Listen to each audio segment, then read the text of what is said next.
हाय दोस्तों, आप सबका स्वागत है आपके YouTube चैनल भूतों की अनसुनी कहानियां।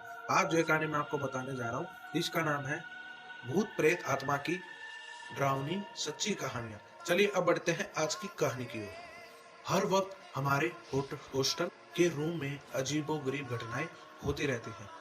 दिल करता है कि हॉस्टल छोड़ दे, पर हमारे इंस्टीट्यूट और हॉस्टल कॉलेज के पास कोई दूसरी कोई इतनी अच्छी हॉस्टल की सुविधा है ही नहीं। इसलिए हम यही इस होटल में रहने के लिए मजबूर हैं। असल में कहूँ तो इन सब की जिम्मेदार हम चार सहेलियां ही हैं।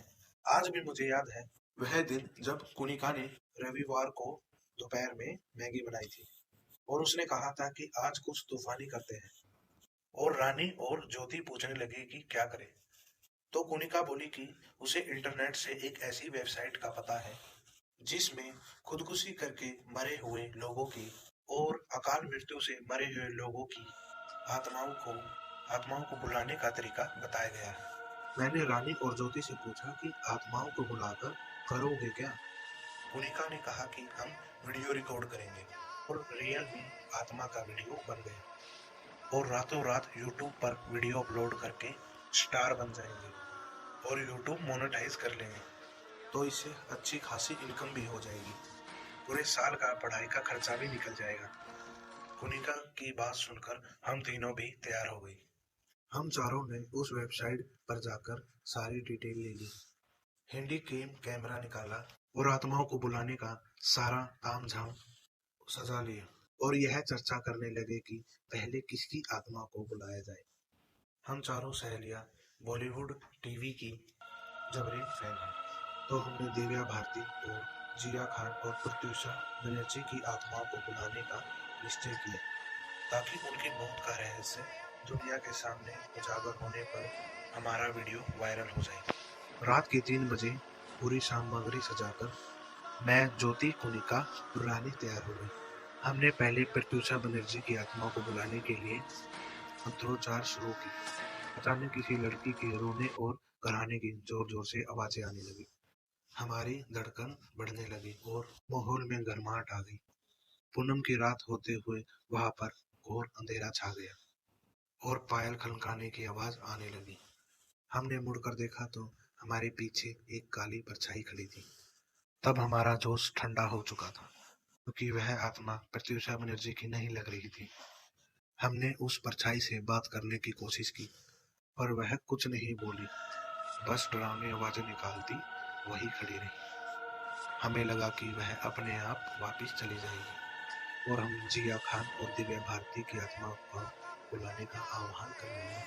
थोड़ी ही देर बाद वह 3 परछाइयां इकट्ठी हो गई, पर उन तीनों में से एक भी उन मरी हुई एक्ट्रेस की नहीं थी।